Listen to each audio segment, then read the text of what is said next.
겨울비가 서울 강남 거리를 적시고 있었습니다. 차가운 빗방울이 아스팔트를 두들기는 소리 사이로 병원 입구 옆 쓰레기 봉투가 놓인 곳에 12살 소녀 은하가 앉아 있었죠. 남루한 패딩은 물에 젖어 무거워 보였고 낡은 운동화는 이미 물이 스며들어 발가락 끝이 시릴 것 같았습니다. 은하의 손에는 찢어진 우산 조각이 들려 있었어요. 비를 막기엔 턱없이 부족했지만 그나마 머리라도 가릴 수 있는 유일한 도구였죠. 은하의 얼굴은 빗물과 땀으로 범벅이 되어 있었고 젖은 머리카락이 볼에 달라붙어 있었습니다. 추위에 떨리는 손을 호호 불어보지만 따뜻해지지 않았어요. 은하는 병원 앞 벤치를 바라보았습니다. 누군가 버리고 간 신문지와 박스 조각들이 비에 젖어 흐물흐물해져 있었어요. 은하는 천천히 일어나 그쪽으로 다가갔죠. 작은 손으로 폐지를 주워 담기 시작했습니다. 낡은 가방은 이미 반쯤 찢어져 있었지만 은하는 조심스럽게 폐지를 구겨 넣었어요. 오늘 이것들을 팔면 빵 한 개는 살 수 있을 거라는 희망을 품으면서 말이죠. 지나가는 사람들은 은하를 힐끗 보다가 고개를 돌렸습니다. 누구도 멈추지 않았어요. 은하에게 익숙한 풍경이었죠. 어떤 이는 혀를 차며 지나갔고 어떤 이는 아예 눈길조차 주지 않았습니다. 은하는 그저 묵묵히 폐지를 주었어요. 살아가기 위해서는 이렇게라도 해야 했으니까요. 그때였습니다. 고급스러운 엔진 소리와 함께 검은색 벤츠 한 대가 병원 앞에 멈춰 섰어요. 차 문이 열리자 정장을 입은 비서가 먼저 내렸고 이어서 한 노인이 천천히 몸을 일으켰습니다. 성한그룹 회장 나정숙, 80세의 나정숙은 진주 브로치가 달린 명품 재킷을 걸치고 있었죠. 재킷의 광택은 빗속에서도 빛을 발했습니다. 비서의 부축을 받으며 병원 입구로 향하는 나정숙의 모습은 위험 그 자체였어요.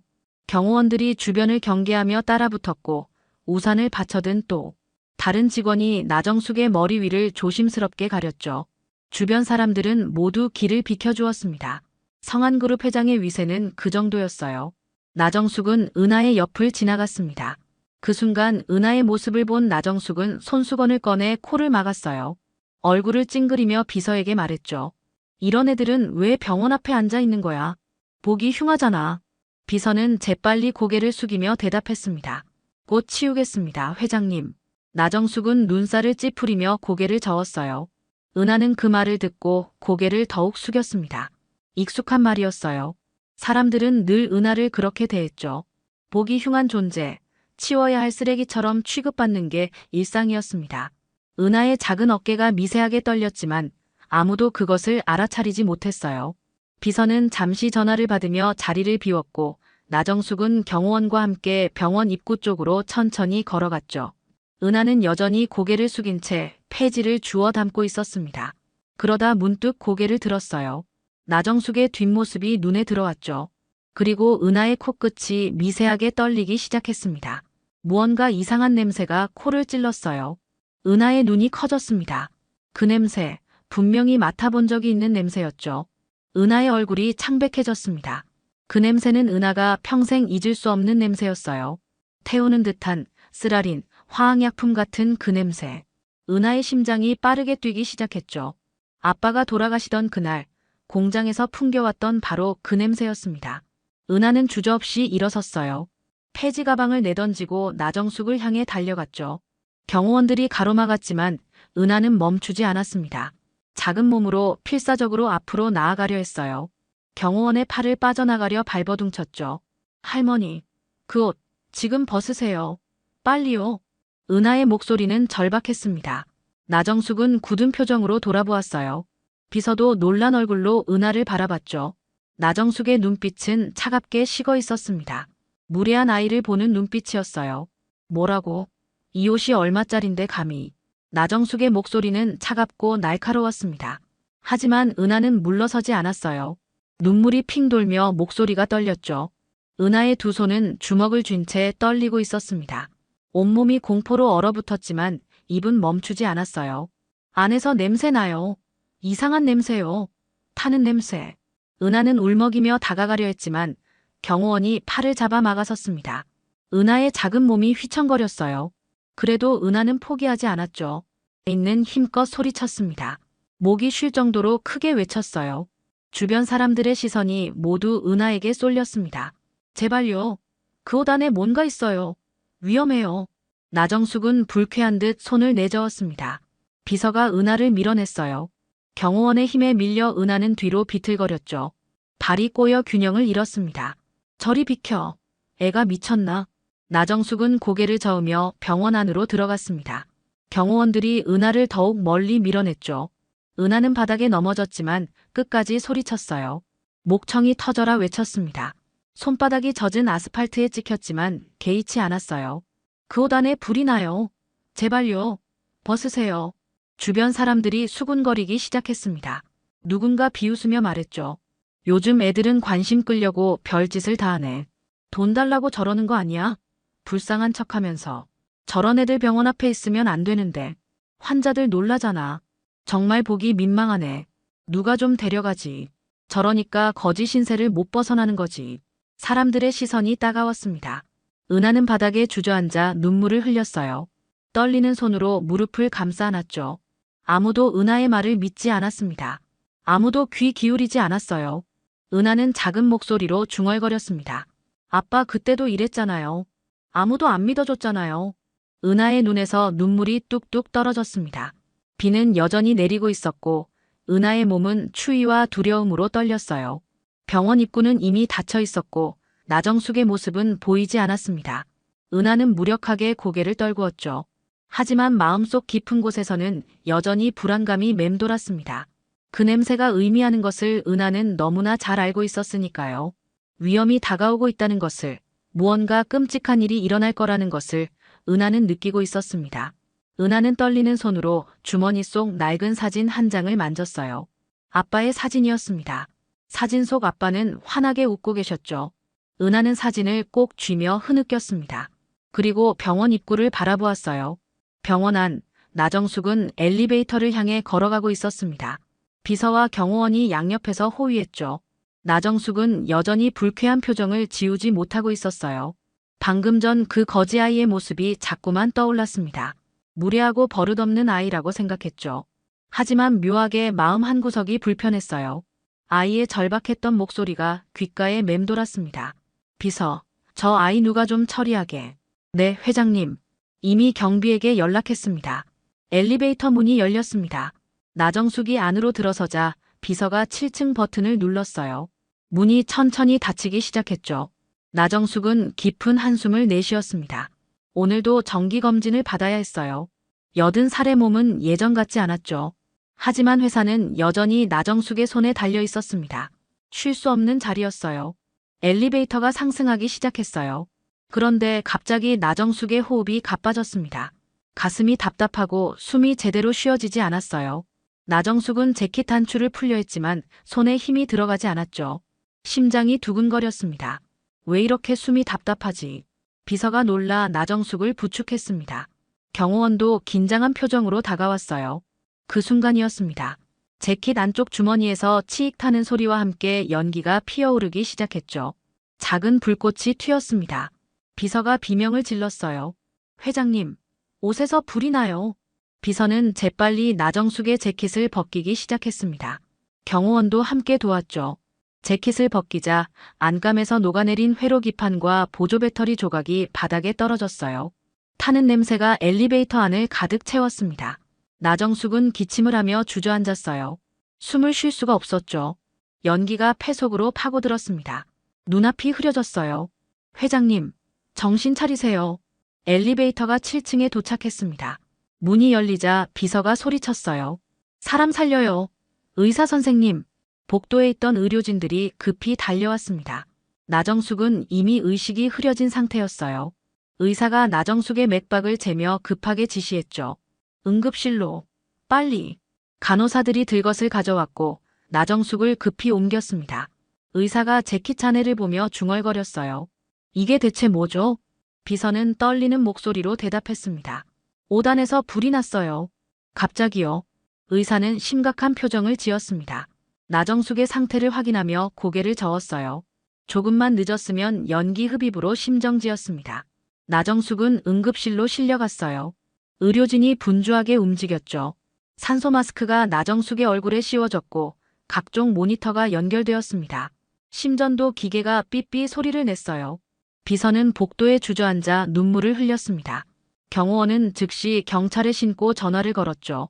엘리베이터 바닥에 떨어진 재킷과 전자부품 조각들이 증거물로 수거되었습니다. 그 순간 비서의 머릿속에 한 장면이 스쳤어요. 비 오는 거리에서 필사적으로 외치던 그 아이의 모습이었습니다. 그 옷 벗으세요. 비서의 얼굴이 새하얘졌죠. 아이의 말이 맞았던 거예요.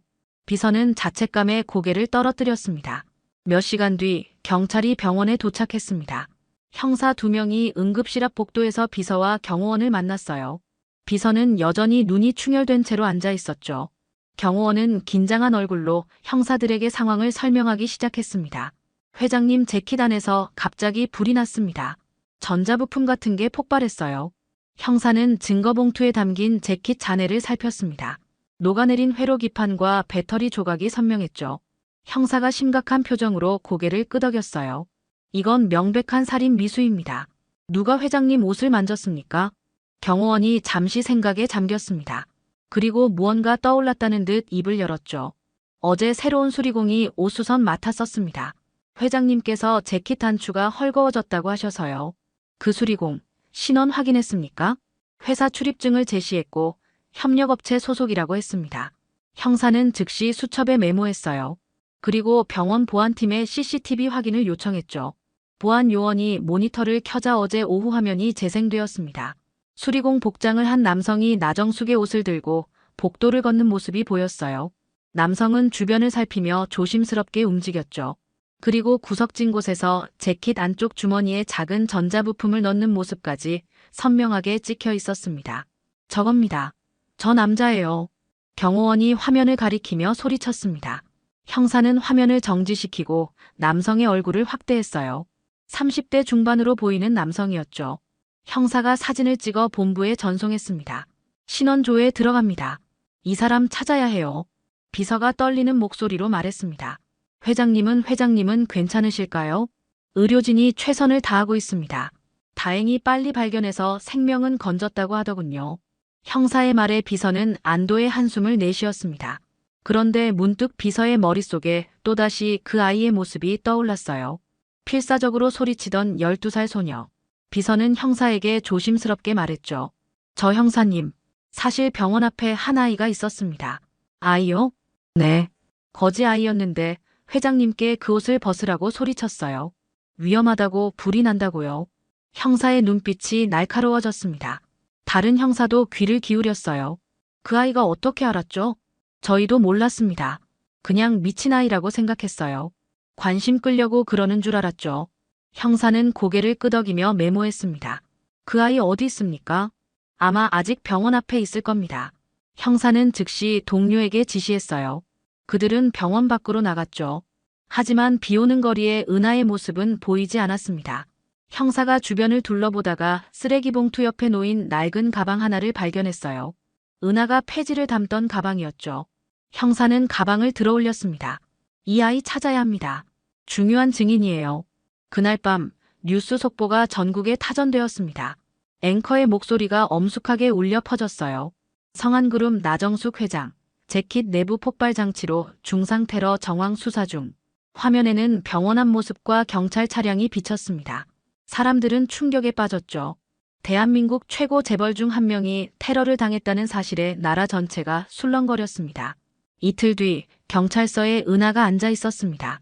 낡은 의자에 작은 몸을 웅크린 채였죠. 형사가 은하 맞은편에 앉아 부드러운 목소리로 물었어요. 은하는 고개를 숙인 채 대답하지 않았습니다. 겁에 질린 표정이었죠. 형사는 따뜻한 코코아 한 잔을 은하 앞에 놓았습니다. 은하야, 무서워하지 않아도 돼. 우리는 너를 도우려는 거야. 은하는 조심스럽게 고개를 들었어요. 눈가에 눈물 자국이 선명했죠. 형사가 다시 물었습니다. 그때 왜 그런 말을 했니?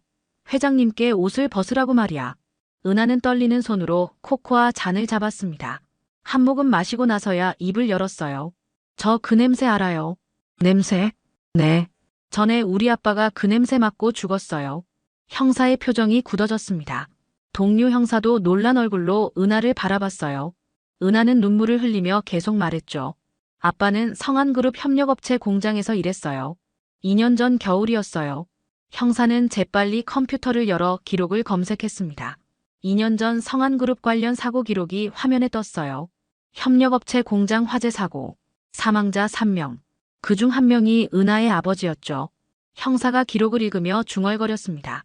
안전장치 불량으로 인한 화재 회사 측은 배상 거부. 은하가 고개를 끄덕였습니다. 그 사고 후에 아무도 우리를 도와주지 않았어요. 엄마는 병원비 때문에 빚만 늘어났고 결국 1년 전에 돌아가셨어요. 형사는 은하의 작은 어깨를 바라보았습니다. 12살 아이가 감당하기엔 너무나 무거운 삶이었죠. 은하는 눈물을 닦으며 말을 이었어요. 그날 공장에서 나던 냄새를 저는 절대 잊을 수 없어요. 타는 냄새, 화학약품 냄새. 그 냄새가 나면 곧 불이 난다는 걸 알아요. 아빠가 그러셨거든요. 이상한 냄새가 나면 무조건 도망가라고요. 은하의 목소리는 떨렸지만 또렷했습니다. 형사는 깊은 한숨을 내쉬었어요. 그래서 회장님께 경고한 거구나. 네. 그 할머니 옷에서 똑같은 냄새가 났어요. 무서웠어요. 또 누군가 죽을까 봐요. 은하의 눈에서 눈물이 주르륵 흘러내렸습니다. 형사는 은하의 손을 꼭 잡아줬어요. 잠시 침묵이 흘렀죠. 형사가 입을 열었습니다. 은하야, 너는 용감한 아이야. 내가 아니었으면 회장님은 돌아가셨을 거야. 은하는 고개를 저었습니다. 아무도 제 말을 믿지 않았어요. 다들 저를 미친 아이라고 했어요. 이제는 모두가 알게 될 거야. 내가 누군가의 생명을 구했다는 걸 말이야. 형사는 은하의 진술을 모두 기록했습니다. 그리고 사회복지사를 불러 은하를 임시 보호시설로 보냈어요. 은하가 경찰서를 나서며 뒤를 돌아봤습니다. 형사가 손을 흔들어줬죠. 은하는 작게 고개를 숙이고 복지사를 따라갔습니다. 형사는 사무실로 돌아와 동료에게 말했어요. 이 아이 때문에 회장이 살았어. 그런데 정작 이 아이는 회장 때문에 부모를 잃었지. 동료 형사도 고개를 끄덕였습니다. 아이러니하네요. 원수의 생명을 구한 셈이잖아요. 그래서 더 대단한 거야. 자기 감정보다 사람의 생명을 먼저 생각한 거니까. 형사는 창밖을 바라보았습니다. 비는 그쳤지만 하늘은 여전히 흐렸어요. 형사는 은하의 파일을 덮으며 중얼거렸죠. 이 아이가 진짜 영웅이야. 같은 시각 경찰은 CCTV 추적 끝에 범인의 거처를 찾아냈습니다. 서울 외곽의 허름한 원룸이었어요. 특공대가 문을 부수고 들이닥쳤죠. 방 안에는 30대 중반의 남자가 짐을 싸고 있었습니다. 도망칠 준비를 하던 참이었어요. 남자는 체포되는 순간까지 저항했죠. 놓으라고. 내가 뭘 잘못했는데. 경찰은 남자의 손에 수갑을 채웠습니다. 방 안을 수색하자 전자부품과 폭발물 제조 흔적이 곳곳에서 발견되었어요. 책상 위에는 나정숙의 사진이 붙어 있었고 그 위에 빨간 펜으로 X 표시가 그어져 있었죠. 형사가 남자를 경찰서로 연행했습니다. 조사실에서 남자의 신원이 밝혀졌어요. 이름은 강민수, 36세. 5년 전까지 성한그룹 계열사에서 근무했던 전직 직원이었죠. 형사가 서류를 뒤적이며 물었습니다. 왜 그랬습니까? 왜 회장을 죽이려 했죠? 강민수는 비웃으며 대답했어요. 눈빛에는 증오심이 가득했죠. 그 여자가 내 인생을 망쳤어. 나만 희생당했다고. 무슨 소리입니까? 5년 전 회사에서 구조조정이 있었어. 나는 15년을 일했는데 하루아침에 잘렸지. 이유도 없이. 강민수의 목소리는 떨렸습니다. 분노와 원망이 뒤섞인 목소리였어요. 그 후로 어디도 날 안 받아줬어. 성한그룹에서 잘렸다는 이유만으로. 가족은 뿔뿔이 흩어졌고 아내는 이혼하자고 했지. 형사는 침착하게 기록하며 물었습니다. 그래서 회장을 살해하려 한 겁니까? 복수야. 나는 복수할 권리가 있어. 강민수는 주먹으로 테이블을 쳤습니다. 형사는 차분하게 그를 진정시켰어요. 복수가 정당화될 수는 없습니다. 당신은 살인 미수범이에요. 그 여자도 마찬가지야. 얼마나 많은 사람을 죽였는데. 강민수의 외침에 조사실은 잠시 조용해졌습니다. 형사는 깊은 한숨을 내쉬었어요. 강민수의 말도 일리는 있었죠. 성한그룹의 구조조정으로 수많은 사람이 일자리를 잃었고 그중 일부는 극단적 선택을 하기도 했습니다. 하지만 그렇다고 살인이 정당화될 수는 없었어요. 당신의 아픔은 이해합니다. 하지만 이건 범죄입니다. 강민수는 고개를 떨어뜨렸습니다. 분노는 여전했지만 체념이 섞인 표정이었어요. 형사가 계속 물었죠. 어떻게 회장의 옷에 접근했습니까? 협력업체 수리공으로 위장했어. 출입증은 인터넷에서 위조했고 폭발 장치는요? 인터넷에서 배웠지. 요즘은 다 나와 있더라고. 형사는 고개를 저었습니다. 범죄 방법까지 인터넷에 떠돈다니 끔찍한 세상이었어요. 강민수는 계속 중얼거렸죠. 그 여자만 없어지면 세상이 나아질 줄 알았어. 그런데요? 어떤 애가 알아챘더라고. 믿을 수 없었어. 겨우 애 하나가 내 계획을 망쳤다니. 형사는 은하의 얼굴을 떠올렸습니다. 12살 소녀가 대기업 회장의 생명을 구한 거죠. 형사가 강민수에게 말했어요. 그 아이 덕분에 당신은 살인범이 아니라 살인 미수범으로 끝났습니다. 그나마 다행이네요. 강민수는 쓴웃음을 지었습니다. 조사는 계속 이어졌어요. 강민수의 진술은 모두 녹음되고 기록되었죠. 형사는 조사를 마치고 복도로 나왔습니다. 동료 형사가 다가와 물었어요. 범인 자백했습니까? 네. 모두 자백했어요. 증거도 확보했고요. 그럼 이제 언론에 발표하면 되겠네요. 형사는 고개를 끄덕였습니다. 그날 저녁 기자회견이 열렸어요. 경찰 대변인이 마이크 앞에 섰습니다. 성한그룹 회장 테러 사건의 범인을 검거했습니다. 기자회견장에는 수십 명의 기자가 몰려들었습니다. 카메라 플래시가 터졌고 기자들은 서로 질문을 던지려 손을 들었어요. 경찰 대변인이 차분하게 설명을 이어갔죠. 범인은 성한그룹 계열사 전직 직원으로 개인적 원한으로 범행을 저질렀습니다. 회장님의 재킷 안쪽에 소형 폭발 장치를 설치했고 타이머로 작동하도록 했습니다. 기자 한 명이 손을 들고 물었습니다. 회장님의 상태는 어떻습니까? 현재 안정을 찾았고 회복 중이십니다. 다행히 조기 발견으로 큰 위험은 넘겼다고 합니다. 또 다른 기자가 질문했어요. 조기 발견이요? 어떻게 발견한 겁니까? 대변인은 잠시 말을 멈췄습니다. 그리고 진지한 표정으로 입을 열었죠. 사실 회장님의 생명을 구한 건 12살 소녀였습니다. 기자회견장이 술렁거렸습니다. 기자들이 웅성거리기 시작했어요. 대변인이 손을 들어 정숙을 요청했죠. 병원 앞에 있던 한 소녀가 회장님께 옷을 벗으라고 경고했습니다. 당시 아무도 그 말을 믿지 않았지만 결과적으로 그 경고가 회장님을 살렸습니다. 기자 한 명이 다급하게 물었어요. 그 소녀는 어떻게 알았습니까? 소녀의 아버지가 2년 전 성한그룹 협력업체 공장 화재로 돌아가셨습니다. 그때 나던 냄새를 기억하고 있었고 회장님 옷에서 같은 냄새를 맡았다고 합니다. 기자회견장이 조용해졌습니다. 모두가 충격에 빠진 표정이었어요. 대변인이 말을 이었죠.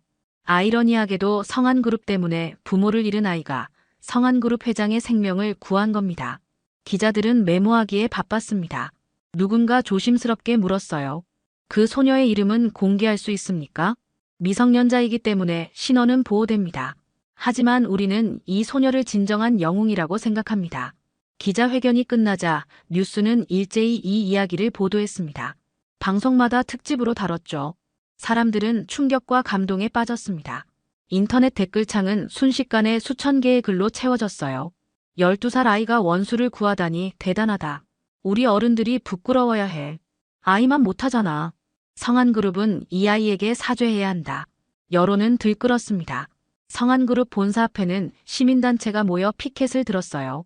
협력업체 사고에 대한 진상규명과 사과를 요구했죠.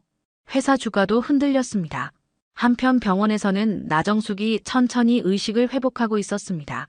일주일 만에 눈을 뜬 나정숙은 비서를 불렀어요. 비서가 조심스럽게 병실로 들어왔죠. 회장님, 정신 차리셨습니까? 나정숙은 힘없이 고개를 끄덕였습니다. 목소리는 쉬어 있었어요. 무슨 일이 있었지? 비서는 그간의 일을 차근차근 설명했습니다. 재킷 속 폭발장치, 범인 검거, 그리고 은하의 이야기까지. 나정숙은 눈을 감고 들었어요. 비서가 조심스럽게 물었죠. CCTV 영상을 보여드릴까요? 나정숙이 고개를 끄덕이자 비서는 태블릿을 꺼냈습니다. 화면에는 비오는 거리에서 울부짖던 은하의 모습이 재생되었어요. 그 옷 벗으세요. 필사적으로 외치던 작은 소녀. 나정숙의 손이 떨렸습니다. 눈가에 눈물이 맺혔죠. 화면을 보던 나정숙은 입술을 깨물었습니다. 그 아이 나를 살렸구나. 비서는 조용히 대답했어요. 네, 회장님. 그 아이가 아니었다면 회장님은 지금 여기 계시지 못했을 겁니다. 나정숙은 눈물을 흘렸습니다. 80평생 처음 흘리는 진심 어린 눈물이었어요. 나정숙은 비서에게 더 많은 것을 물었습니다. 은하의 가족 이야기, 아버지의 사망 경위, 그리고 지금 은하가 어디에 있는지까지. 비서는 모든 자료를 준비해 왔었어요. 나정숙은 한 장 한 장 서류를 넘기며 읽었죠. 2년 전 협력업체 화재 사고 보고서, 유족 보상 거부 결정서, 은하 아버지의 사진. 나정숙의 손은 계속 떨렸습니다. 내가 이 아이에게서 모든 걸 빼앗았구나. 비서는 아무 말도 하지 못했습니다. 나정숙은 눈을 감고 깊은 한숨을 내쉬었어요. 가슴이 무너지는 것 같았죠. 회사를 키운다는 명목으로, 이익을 지킨다는 이유로 나정숙은 수많은 사람을 외면해 왔습니다. 그중 한 명이 은하의 아버지였어요. 나정숙은 떨리는 목소리로 말했습니다. 그 아이를 데려와 줘. 네, 회장님.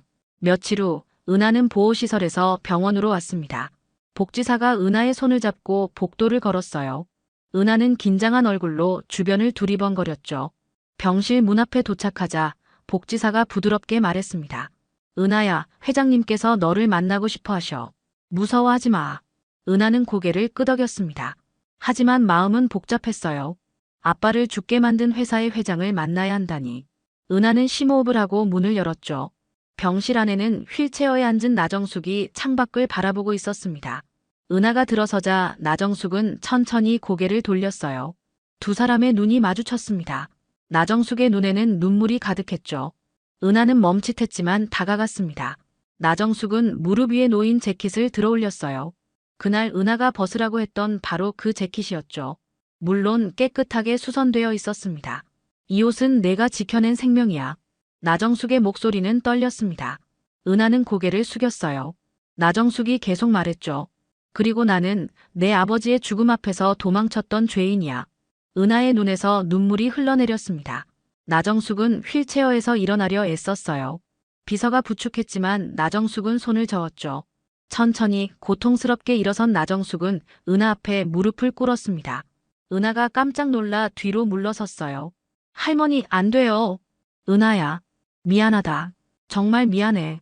나정숙은 바닥에 이마를 대고 절했습니다. 80살 노인이 12살 아이에게 머리를 조아리고 있었어요. 은하는 울음을 터뜨렸죠. 나정숙도 함께 울었습니다. 두 사람의 울음소리가 병실을 채웠어요.